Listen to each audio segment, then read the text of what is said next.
First attempt में अगर मुझे यूपीएससी एग्जाम क्लियर करना है तो मुझे ऐसा क्या करना पड़ेगा जो बाकी लोग नहीं करते हैं। ठीक है, तो गाइस आज का वीडियो ना बहुत ज़्यादा इंपॉर्टेंट होने वाला है।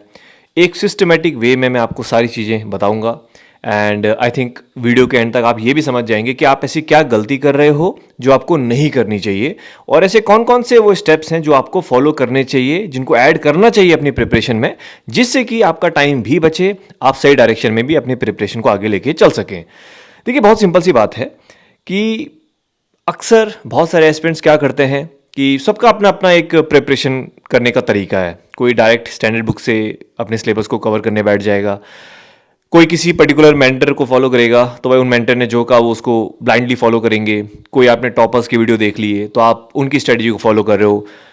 ठीक है, जो आप फॉलो कर रहे हैं वो आपकी चॉइस है, लेकिन यहाँ पे मैं आपको सिर्फ कुछ स्टेप्स शेयर करूँगा जो आपने फॉलो करने हैं। ठीक है, एंड ऑब्वियसली ये वीडियो उन लोगों के लिए होगा जो 2027 में अटैम्प्ट दे रहे हैं या 2028 में अटैम्प्ट दे रहे हैं, क्योंकि अब जो 26 में अटैम्प्ट दे रहे हैं तो आपके पास उतना टाइम तो बचा नहीं है। हालांकि अगेन जो चीज़ें मैं बताऊंगा आप अप्लाई करने की कोशिश कर सकते हो for the remaining time period and ये आपको हेल्प करेगा, लेकिन एक्चुअली में ये उन लोगों के लिए है जिन्होंने अपनी प्रिपरेशन को स्टार्ट किया है। एंड मैं चाहूँगा कि आप ये गलतियाँ ना करें सो दैट आप फर्स्ट अटेम्प्ट में अपने जो चांसेस हैं उसको बढ़ा सकें, है ना। देखो यार, यूपीएससी का एग्जाम है, श्योर शॉट, गारंटी, ये जो वर्ड्स हैं ये यहाँ पे इनको हम कंसिडर नहीं करेंगे, क्योंकि देखो गारंटी तो किसी चीज़ की नहीं है, श्योर शॉट वाला भी कोई ऐसा प्लान नहीं होता है। लेकिन जो चीज़ हम कर सकते हैं वो ये कि हम अपने सक्सेस की जो प्रोबेबिलिटी है उसको इंक्रीज कर सकते हैं, है ना। कि भाई ठीक है, मैं सिस्टमेटिक वे में अपनी प्रिपरेशन को लेके चलूंगा, ये कुछ गलतियां हैं जो मैं नहीं करूंगा, स्टेप बाय स्टेप मैं आगे बढ़ूंगा, तो बहुत ज़्यादा चांसेस होंगे कि आप अपना जो एग्जाम है उसको फर्स्ट अटेम्प्ट में क्लियर कर सकते हैं। वरना अगर आप एक रैंडम प्रिपरेशन कर रहे हो कि आज मेरा मन किया इस सब्जेक्ट को उठा दिया, आज मन किया तो इस किताब को मैंने कवर कर लिया, फिर लगा कि नहीं यार इससे तो इम्प्रूवमेंट नहीं हो रहा है तो मैं दूसरे सब्जेक्ट पे जंप करूंगा, तो अगर ऐसे आप प्रिपरेशन करोगे, है ना, आप जंप करते रहोगे वन स्ट्रेटेजी टू अनदर, तो ऐसे में आपके 2-3 साल लगने पक्के हैं। और आपको सिर्फ अपने आप से ये पूछना है क्या मुझे 1 साल में अपने एग्जाम को निकालना है या फिर यहाँ पे मैं 3-4 साल अपने बर्बाद करने आया हूँ। ठीक है, तो सीधे वीडियो को स्टार्ट करेंगे।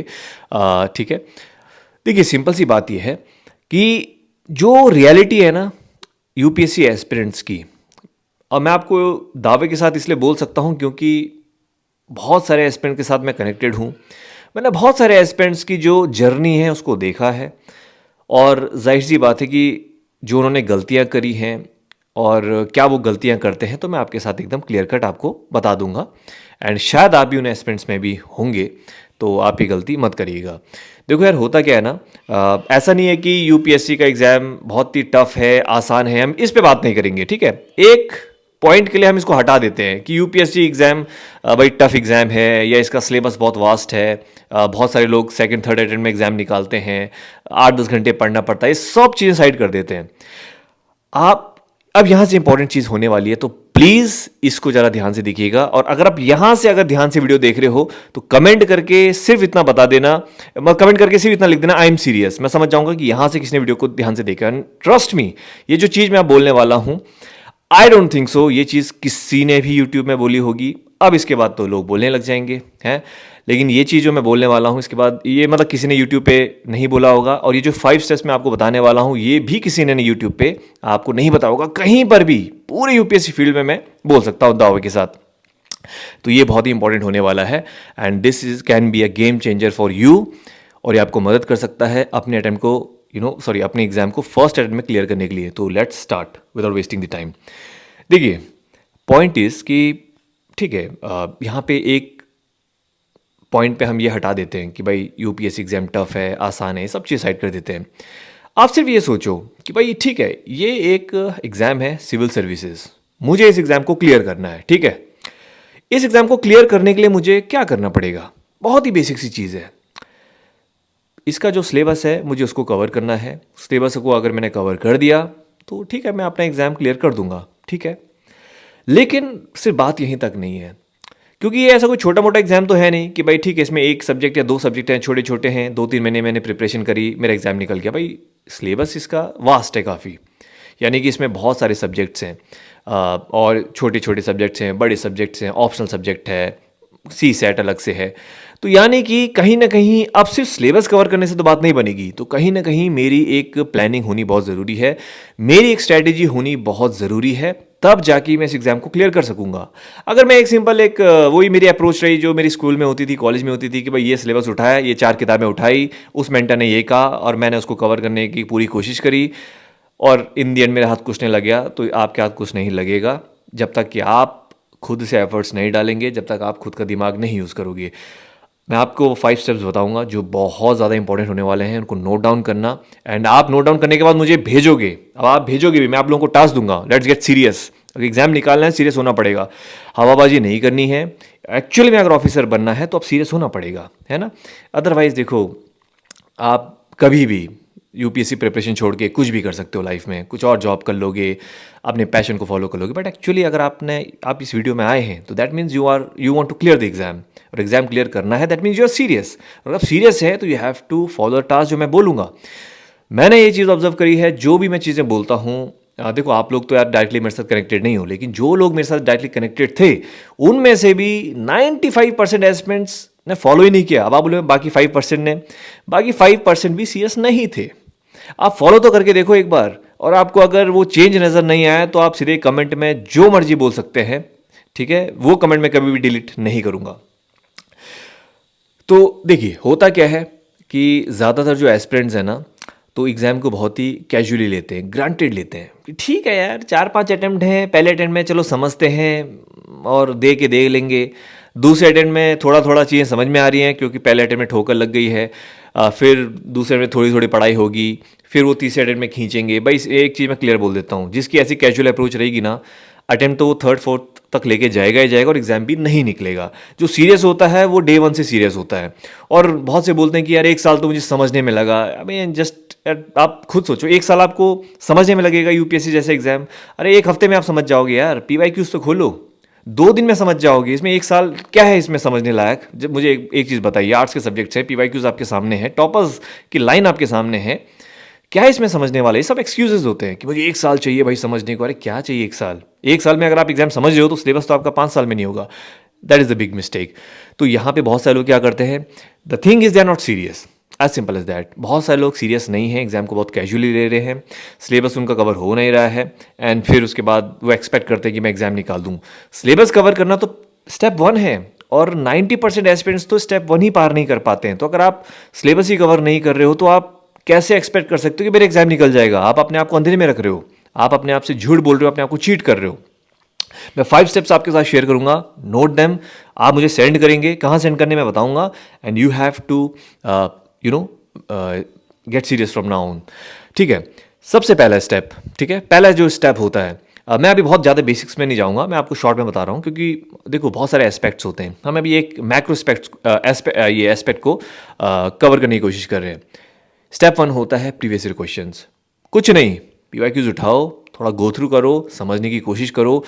यार आप छोटे बच्चे तो हो नहीं 10-12 साल के कि समझ में नहीं आएगा। यार आप में से ज़्यादातर लोग 20, 21, 22, 20s में हैं आप लोग, है ना। थोड़ा तो खुद तो अपनी वैल्यू बढ़ाइए, खुद तो अपने आप को इंटेलिजेंट समझिए, है ना। क्या आप बोले मैं तो उठाया समझ में नहीं आ रहा? यार डोंट गिव सच एक्सक्यूजेज। थोड़ा तो समझ में आएगा, पॉलिटी में कुछ तो समझ में आएगा, इको में कुछ तो समझ में आएगा, थोड़ा बहुत तो समझने की कोशिश करिए कि भाई यूपीएससी पूछ क्या रहा है, प्रीलिम्स में क्या आ रहा है, मेंस में क्या आ रहा है। That is very important. पहला स्टेप है, अनफॉर्चुनेटली 99% ये पहले स्टेप को इग्नोर कर देते हैं। उनको पीवाईक्यू से मतलब ही नहीं है, उनको बस इतना मतलब है कि हाँ यार ये कोचिंग अच्छी है, कोचिंग ज्वाइन कर लूँगा, मेरा बेड़ा गर्क हो जाएगा। बट ऐसा नहीं है, ये आप भी जानते हैं। That is the first thing. Second thing वो है, जो सेकंड स्टेप है हमारी प्रिपरेशन का, वो है सिलेबस को कवर करना। ये रियलिटी है, और मैं गारंटी के साथ भी बोल सकता हूँ क्योंकि मैंने खुद पर्सनली देखा है लोगों को 1 साल की प्रिपरेशन में बहुत सालों के कोर्स सब्जेक्ट्स भी कवर नहीं हुए हैं। ठीक है, तो सेकंड जो हमारा स्टेप है वो है कि हमको सिलेबस कवर करना है। भाई जब आप सिलेबस कवर कर लोगे तब तो कुछ आप और एक्टिविटीज़ को कंप्लीट कर पाओगे, तब तो कुछ एक कॉन्फिडेंस आएगा, तब तो कुछ पॉसिबिलिटी बनेगी। लेकिन मतलब एक जो अनफॉर्चुनेट थिंग ये है कि बहुत सारे लोग सिलेबस नहीं कवर कर पाते, वो कोर सब्जेक्ट्स ही कवर नहीं कर पाते। रीज़न क्या है? सोशल मीडिया डिस्ट्रैक्शन, दुनिया भर के दोस्त यार, घूमना फिरना, पार्टी फंक्शंस, ये सारी चीज़ें हो रही हैं लाइफ में। ठीक है, इंपॉर्टेंट है, but again then don't tell कि भाई यूपीएससी आपकी प्रायोरिटी है, देन डोंट टेल कि मुझे एग्ज़ाम निकालना है, और जब एग्ज़ाम नहीं निकलता है तो डोंट गेट अपसेट, क्योंकि आपने काम ही ऐसा किया है जिससे कि एग्ज़ाम नहीं निकलेगा, अपसेट होने वाला काम किया है। तो अगर कोई चीज़ आपको चाहिए, अगर आप उसको प्रायोरिटी में नहीं रख रहे हो, वो चीज़ आपके हाथ से चले जाएगी, फिर वो चाहे इंसान ही क्यों ना हो। Am I correct? अगर आपको कोई चीज़ चाहिए तो आपको उसको प्रायोरिटी में रखना पड़ेगा। आज की डेट में चाहे वो इंसान हो, चाहे वो एग्ज़ाम हो, चाहे आपका करियर हो, रिलेशन हो, व्हाटएवर इट इज़, अगर आपने उसको प्रायोरिटी में नहीं रखा, वो आपके हाथ से चले जाएगा। तो यूपीएससी को लोग प्रायोरिटी में नहीं रखते हैं। ठीक है, मन किया रेस्ट करने का रेस्ट कर लिया, कोई फैमिली फंक्शन हो गया, दबा के एंजॉय कर रहे हैं 15 दिन 20 दिन। उसके बाद सोशल मीडिया दिन का 5 घंटे चलाना है, यूट्यूब पे चल रहा है, इंस्टाग्राम, व्हाट्सएप, स्नैपचैट, भाई साहब एक हैबिट बन गई है। जब इतना टाइम आप इन चीज़ों को दे रहे हो, आप अपनी प्रिपरेशन को नहीं दे रहे हो, तो यानी कि आप सिलेबस कैसे कवर करोगे 1 साल में? 3 साल में सिलेबस आपका कवर नहीं होगा, और यही तो सबसे बड़ी एक मिस्टेक है। 90% यहीं फेल हो जाते हैं। तो 90% तो यहीं से, मतलब पहले सेकंड जो मेन स्टेप है उसी को फुलफिल नहीं कर पा रहे, तो गेम से वैसे ही बाहर हो गए हैं। तो अब फिर क्या ही मतलब है बाकी स्टेप्स का? जब आप सिलेबस ही कवर नहीं कर पा रहे हो तो बाकी चीज़ तो फिर मैटर ही नहीं करती है ना। फिर आप चाहे 2 साल से तैयारी करो, 3 साल से तैयारी करो, आप अपने आप को बोलो मैं सीरियस एस्पिरेंट हूँ, मैं इंटेलिजेंट हूँ, मैं डिजर्विंग हूँ, कुछ भी मैटर नहीं करता है। तो प्लीज़ ध्यान रखिए, 1 साल का अगर आपका टाइम पीरियड है, 1 साल अच्छा खासा होता है। 7-8 आवर्स अगर आप डेली बेस पे पढ़ेंगे तो आप फॉर श्योर एग्जाम, मतलब जो सिलेबस है, कवर कर सकते हैं। मैंने क्या कहा, आई एम नॉट सेइंग कि सिलेबस कवर करो और एग्जाम निकालो। स्टार्टिंग में मैंने क्या कहा था, अगर आपने ध्यान से सुना होगा, मैंने कहा था कि ये जो स्टेप्स आप फॉलो करोगे, इनको कंप्लीट करोगे, तो आपके सिलेक्शन के चांसेस बढ़ेंगे। तो अगर आपने सेकंड स्टेप कवर कर दिया, तो अब आप उन 90% से आगे आ गए हो, क्योंकि जिसने सिलेबस ही नहीं कवर किया तो वो तो आपके कंपैरिजन में है ही नहीं, वो एग्जिस्ट ही नहीं करता। अब बात आएगी सिर्फ वो जो 50% बचते हैं, वही होते हैं 50%। आपने सुना होगा ना कि सीरियस 50% होते हैं। भाई जो सिलेबस कवर करेगा तो वही तो सीरियस एस्पिरेंट है ना। हवाबाजी करने वाले बहुत सारे लोग हैं यहाँ पे। ठीक है, तो क्लियर कट चीज़ है। तो सेकंड स्टेप है complete your syllabus. Syllabus cover करिए अपना, ठीक है। अब आती है थर्ड फोर्थ फिफ्थ स्टेप में। अब जिसका सिलेबस कवर हो गया, अब वो आएगा ना थर्ड स्टेप में। अब जिसका सिलेबस ही कवर नहीं है तो अब उसका कोई सेंस ही नहीं बनता। थर्ड फोर्थ फिफ्थ उसके पल्ले वैसे भी नहीं पढ़ने का। Third thing is revision. अब सिलेबस कवर करना इज नॉट सफिशिएंट कि भाई ठीक है मैंने सिलेबस कवर कर दिया, बट भाई जो पढ़ा है अब उसको स्टोर भी तो करना है ना अपने ब्रेन में, उसको लंबे समय तक टिका के तो रखना है ना। जब हमको उसकी ज़रूरत पड़ेगी तब वो हमारे पास आ जाए, जिसे हम बोलते हैं रिकॉल करना। तो एक्चुअली में जब आप रिकॉल करेंगे, तो अगर आपने रिवीजन अच्छे से किया होगा तभी तो रिकॉल कर पाएंगे ना। जो मेहनत आपने साल भर करी है, प्रीलिम्स डे के दिन मान लीजिए आप फैक्ट्स को रिकॉल नहीं कर पा रहे हो, तो दैट मीन्स आपने ठीक है सिलेबस कवर किया, रिवीजन नहीं किया है, तो सारी मेहनत तो गई बर्बाद, बर्बाद हो गई है। तो third step is very important. Minimum 5 times revision होना मैंडेटरी है। जो मैं अपनी स्ट्रेटजी वीडियोस बनाता हूँ उस पर भी मेंशन करता हूँ कि कब कब रिवाइज करना है। मेरी स्ट्रेटजी वीडियोस में ही कम से कम 5-6 बार रिवीजन होता है, तो खुद से भी आप लोगों को करना चाहिए। ठीक है, तो मिनिमम 5 टाइम्स आपको रिवीजन करना ही करना है, क्योंकि देखो यार बहुत सारे कंसेप्ट होते हैं जो बहुत कॉम्प्लिकेटेड होते हैं। एक बार ही आपने पढ़ा, लेकिन बार बार पढ़ने पे वो आप और अच्छे से उसको याद कर पाओगे। फैक्ट्स होते हैं, हर फैक्ट्स को आप नहीं समझ सकते, है ना। यूपीएससी ठीक है, हम नहीं बोलते कि यूपीएससी पूरा वही आर्ट्स के सब्जेक्ट हैं तो रटना पड़ेगा, अंडरस्टैंडिंग मैटर करती है। बट कितनी अंडरस्टैंडिंग आप डेवलप करोगे, बहुत सारे फैक्ट्स को याद करना पड़ेगा, है ना। तो वो रिवीजन से ही आपको याद होंगे। तो थर्ड स्टेप होता है रिवीजन।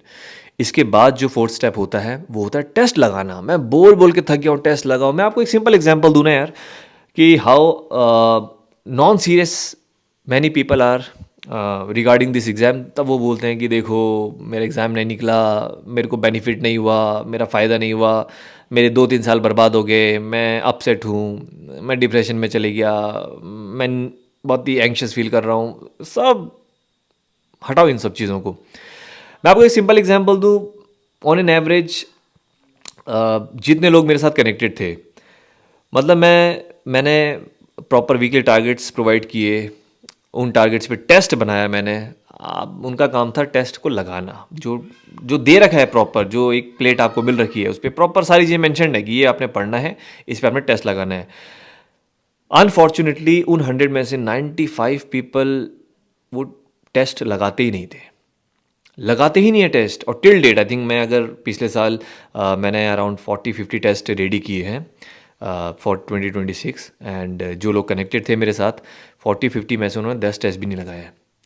अब क्या रीज़न हो सकता है? जाहिर सी बात है, जो सेकंड स्टेप है, अगर सिलेबस ही कवर नहीं है तो कहाँ से आप टेस्ट लगाओगे? आप देने पे भी नहीं दे सकते, दोगे तो वही 30-40 नंबर आएंगे, तो उसका कोई सेंस बनता नहीं है। तो टेस्ट तो फिर बहुत ही दूर की चीज़ होगी। तो बहुत सारे लोग टेस्ट नहीं लगाते हैं। टेस्ट लगाना बहुत बहुत ज़रूरी है। आप इसको सिंपल सोचो यार कि आप किसी का भी एग्जांपल ले लो, चाहे वो बहुत बड़े स्पोर्ट्स पर्सन हो गए, जैसे विराट कोहली हो गए, रोनाल्डो हो गए। तो कितना प्रैक्टिस करते हैं लोग। ऐसा थोड़ी कि भाई मैं एक चैंपियन हूँ और मैं जाके सीधे जो मेन मैच है वहीं पे परफॉर्म करूँगा। आप परफॉर्म कर ही नहीं पाओगे, आपको प्रैक्टिस करनी पड़ेगी। जो जो जितना अच्छा स्पोर्ट्स पर्सन है वो उतनी ज़्यादा प्रैक्टिस करते हैं।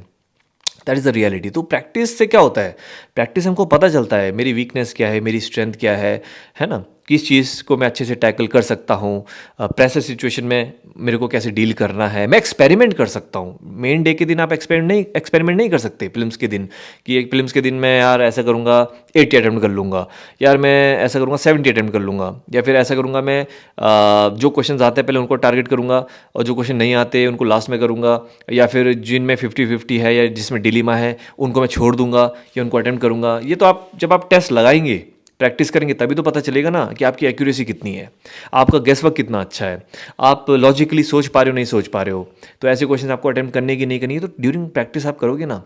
नहीं कर रहे हैं, टेस्ट नहीं लगा रहे, सीधे जाके फिल्म्स का पेपर दे रहे हैं, सोचने की भाई उस दिन मैं झंडे गाड़ दूंगा, लेकिन उस दिन तो कुछ ऐसा सच फ़ायदा तो होगा नहीं, क्योंकि जब आप वीकली टेस्ट नहीं लगा पा रहे हो, जो बेसिक सब्जेक्ट के sectional test, not even full length test, sectional test में अगर आपको बहुत टफ लग रहा है या आपको चैलेंजिंग लग रहा है, आप उसमें परफॉर्म नहीं कर पा रहे हो, तो फिर यूपीएससी जैसा पेपर जहाँ पर कि भैया क्वेश्चन ही ऐसे आएंगे कि हवा भी नहीं लगेगी, ये कहाँ से पूछा है, तो आप उसमें कैसे परफॉर्म कर पाओगे। ये डिमोटिवेट करने के लिए नहीं है, ये रियलिटी है कि आपको अपने आप को प्रिपेयर करना पड़ेगा फॉर द टफ कंडीशंस।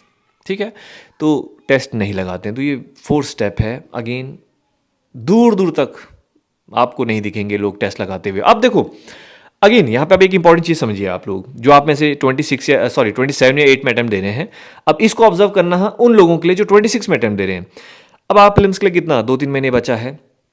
अब इन 2-3 महीने में क्या होगा कि जो 26 में अटैम्प्ट देंगे, तो रियलिटी क्या है, पहले तो जो 26 में अटैम्प्ट दे रहे हैं ज़्यादातर लोग सीरियस नहीं थे थ्रू आउट द ईयर, तो प्रिपरेशन उनकी ढीली डाली है, कुछ सब्जेक्ट्स कवर कर लिए, कुछ सब्जेक्ट्स नहीं कवर किए। बट अब क्योंकि उनको पता है कि भाई टेस्ट लगाना ज़रूरी है, अब वो दबा के टेस्ट दे रहे हैं इस पॉइंट पे।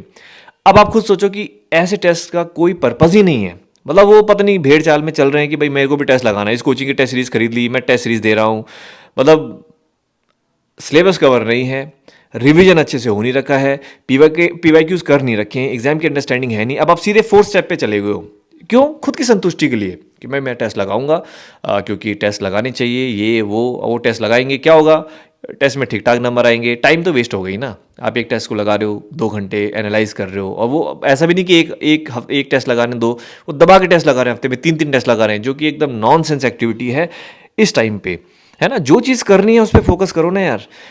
बहुतों को लगता है कि मैं 20-25-30 टेस्ट लगा दूंगा तो मेरा प्लिम्स निकल जाएगा, ऐसा नहीं होता है। 50-60 टेस्ट लगा लो, टेस्ट लगाने से प्लिम्स नहीं निकलता है। ये तो सिर्फ अगर आपने ऑलरेडी सिलेबस को कवर किया है तो अपने आप को टेस्ट कर रहे हो, अपने आप अपनी स्किल को पॉलिश कर रहे हो, शार्प कर रहे हो। बट अगर सिलेबस ही कवर नहीं है, पीवाईक्यूज जो कि बहुत ज़्यादा इंपॉर्टेंट है, कोई नहीं कर रहा है इस टाइम पे पीवाईक्यूज, सब टेस्ट के पीछे भाग रहे हैं। मैं बोल बोल के थक गया हूँ, बट अगेन जो मेरे साथ करीबी है ना वो भी नहीं सुन रहे हैं। तो मैं क्या बोलूँ, मतलब पहले उनका मुझे क्लियर हो गया कि अब क्या हल होने वाला उनका मई में, बट अगेन कोई नहीं सुनता है तो क्या कर सकते हैं। बट आप लोग जो सीरियसली मानते हो, सुनते हो, फॉलो इट। तो fourth step is to give the test, practice. और लास्ट में आता है फिफ्थ जो स्टेप है, दैट इज एनालिसिस। अब ऐसे नहीं कि टेस्ट लगा लिया भाई ठीक है, मैंने पॉलिटी पढ़ा, रिवाइज किया, टेस्ट लगाया, आई एम डन, नहीं। Now you have to do analysis, proper analysis करना है आपने सब्जेक्ट वाइज, कि पॉलिटी पूरा एनालाइज करना है आपने। मैंने कवर किया, उसके बाद मैंने टेस्ट लगाए, अब मेरा क्या परफॉर्मेंस रहा है, कितना मैं परफॉर्म कर पा रहा हूँ, सारे सब्जेक्ट्स का कंपैरिजन करना है, किस में मैं कैसा परफॉर्म कर रहा हूँ, किस में कम परफॉर्म कर रहा हूँ, किस में अभी रिवीजन पेंडिंग है, किस में मुझे और टाइम देने की ज़रूरत है, किस में अभी थोड़े से जो टॉपिक्स हैं जिन पे मुझे काम करना है। तो आपको एनालाइज करना पड़ेगा कि मेरी कमी कहाँ पे है, क्योंकि ऑब्वियसली जो आपकी स्ट्रेंथ है तो वो तो आपकी स्ट्रेंथ ही रहेगी, वो और मजबूत होती जाएगी, लेकिन अब जो कमी है उस पर काम करना है, सो दैट, क्योंकि एग्ज़ाम में अगर वो जो आपकी वीकनेस है वहाँ से क्वेश्चन आएगा तो वो आपको बहुत हार्म करेगा। अब उस जो एक रिमेनिंग जो एक कह सकते हो ना ऑब्स्टेकल है, उसको भी हटाना है। तो ये है फिफ्थ स्टेप। तो 5 स्टेप्स हैं जो कि बहुत ज़्यादा इंपॉर्टेंट हैं। इन पे आपने काम करना है सो दैट अगर फर्स्ट अटेम्प्ट में आप अपना एग्ज़ाम निकालना चाहते हैं तो ये आपकी जो प्रोबेबिलिटी है सक्सेस की उसको बहुत बढ़ा देगा। First is go through the PYQs, second is syllabus को कवर करिए, थर्ड इज़ आप रिवीजन करिए मिनिमम 5 टाइम्स अच्छे से, एंड फोर्थ इज़ आप प्रैक्टिस करिए यानी कि टेस्ट दीजिए सब्जेक्ट वाइज भी एंड फुल लेंथ प्रॉपर। और लास्ट में आता है एनालाइज करिए सब्जेक्ट्स को, अपने टेस्ट को, अपनी सिचुएशन को। तब देखिए ये स्टेप्स अगर आप फॉलो कर देंगे तो आप कितने आगे पहुंच जाएंगे। और ये सारा 1-1.5 साल में आप कर सकते हैं अच्छे से। ऐसे नहीं कि आपको वेट करना पड़ेगा मैं सिलेबस कवर कर दूंगा तब टेस्ट लगाऊंगा। बहुत सिंपल एग्जांपल देखिए ना, जैसे फॉर एग्जांपल फर्स्ट मंथ में आपने कहा मैं पॉलिटी कवर कर रहा हूँ, तो फर्स्ट मंथ में ऑब्वियसली पहले आपने PYQs 2-3 दिन का टाइम दिया, हो गया। उसके बाद आपने पॉलिटी स्टार्ट किया, माने 30 डेज में आप पॉलिटी कवर कर रहे हो, तो पहले वीक में आपने जो भी पढ़ा आप उसको रिवाइज करते रहिए, ठीक है। सेकंड वीक में जो आप पढ़ोगे तो फर्स्ट वीक का रिवीजन कर लेना, रिवीजन आपका चल रहा है side by side. First week में जो भी आपने पढ़ा उसका आप टेस्ट लगा लो, तो टेस्ट आपका चल रहा है साइड बाय साइड। जब 1 महीना हो जाएगा तो टेस्ट भी आपके लग जाएंगे सब्जेक्ट्स के, रिवीजन भी हो जाएगा। जब नेक्स्ट सब्जेक्ट पे आप जंप करोगे तो फर्स्ट सब्जेक्ट को रिवाइज करना, तो रिवीजन भी आपका टाइम टू टाइम हो रहा है। तो इतना कोई टफ टास्क नहीं है, अगर आप सीरियस हैं आप कर लोगे। बाकी देखो एक्सक्यूज़ करने वाले बहुत होते हैं, ठीक है। बाकी देखो जिसका नहीं निकलता कुछ जेन्युइन भी होते हैं। अगेन ऐसा नहीं है कि हर कोई एक्सक्यूज़ मारता है, क्योंकि देखो जो लोगों ने मेंस लिखा है यस दे आर सीरियस। बहुत सारे लोग जो इंटरव्यू फेज तक पहुँचे हैं बट नहीं निकाल पाए, तो वो भी इक्वली उतने ही कह सकते हो कि क्या कहते हैं उनको, वो वर्ड नहीं आ रहा है, मतलब ये मान के चलो कि वो भी उतने ही डिज़र्विंग है, ठीक है। जो मान लीजिए इंटरव्यू फेज तक पहुंचे हैं लेकिन नहीं निकाल पाए, तो वो भी इक्वली डिजर्विंग है। मैं यहाँ पे बात कर रहा हूँ प्रीलिम्स वाले फेज की, ठीक है। और अब जो कह रहा है कि जिसका सिलेबस ही कवर नहीं हो रहा है, तो फिर एक्सक्यूज़ है कि भाई 1-1.5 साल से आप कर क्या रहे हो, 2 साल से तैयारी कर रहे हो, आपका सिलेबस ही कवर नहीं है। तो ये मैं क्या, ये तो आप ही बता दो कि 2 साल से आप क्या कर रहे हो जब आप 1.5 साल में सिलेबस कवर कर सकते हो। बट वही है कि मन नहीं कर रहा है, सोशल मीडिया, फ्रेंड्स, ये वो, ओवर थिंकिंग, ये सब चीज़ें, तो फिर तो ये तो 4-5 साल ले लेगा आपका। तो आई होप इस वीडियो में, हाँ अब सबसे इम्पॉर्टेंट है जो मैंने आप लोगों को मेंशन किया था, ये चीज़ मुझे पहले ही बोल देनी थी। तो आप क्या करेंगे, जो मैंने आपको 5 स्टेप्स बोले हैं, ठीक है, तो एक टेलीग्राम में आपके साथ शेयर कर रहा हूँ, SSIS चैलेंज। तो आज से जो भी मैं टास्क आप लोगों को दूंगा, जो भी एक्टिविटीज़ होंगी, और आने वाले टाइम में कंसिस्टेंसी चैलेंज भी करेंगे, मैं आप लोगों को टास्क भी दूंगा, बहुत सारी चीज़ें होने वाली है। You just have to be serious, बहुत सारी चीज़ें होंगी। तो आप वहाँ पे आप मुझे सेंड करेंगे। सब मैं देख नहीं पाऊँगा बट आप भेज दीजिए, कभी टाइम मिलेगा मैं गो थ्रू कर दूंगा। एंड फेक आईडी से मत भेजिएगा, ठीक है। प्रॉपर आपका नेम, प्रॉपर फ़ोटो, वो सब चीज़ें होनी चाहिए। और हो सके पहले मैसेज में आप मेंशन कर सकते हैं कि आप क्या कर रहे हैं, प्रिपरेशन, अटेम्प्ट, कॉलेज, कहाँ से हैं, ये सारी चीज़ें।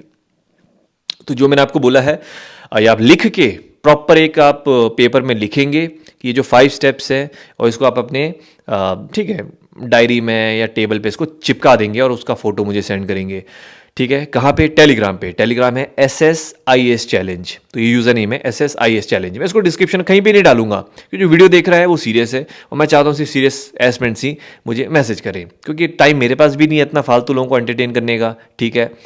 Already it's very hectic, but ठीक है, जो सीरियस है उनके साथ बात करने का मज़ा ही कुछ और होता है, ठीक है। SSIS चैलेंज में आप भेज सकते हैं। एंड वीडियो अगर आपने एंड तक देखा है तो thank you so much again. और हार्ट ज़रूर दीजिएगा अगर आपको पसंद आया होगा। एंड 27 वाले परेशान हो रहे होंगे कि भाई स्ट्रेटजी वीडियो नहीं आया है, वो वीडियो मैं लाऊंगा, चिंता मत करिए। बड़ा वीडियो है, इंपॉर्टेंट वीडियो है, बहुत सारी चीज़ें देखनी पड़ती हैं, तो ऐसा नहीं कि वो ऐसे ही बन जाता, उसमें थोड़ा प्लानिंग करनी पड़ती है, क्योंकि कितना टाइम बचा है, कितना कितना सब्जेक्ट को टाइम देना है, छोटे छोटे जो पॉइंट्स होते हैं उन पे काम करना होता है, इसलिए वो थोड़ा सा डिले इसलिए हो गया है।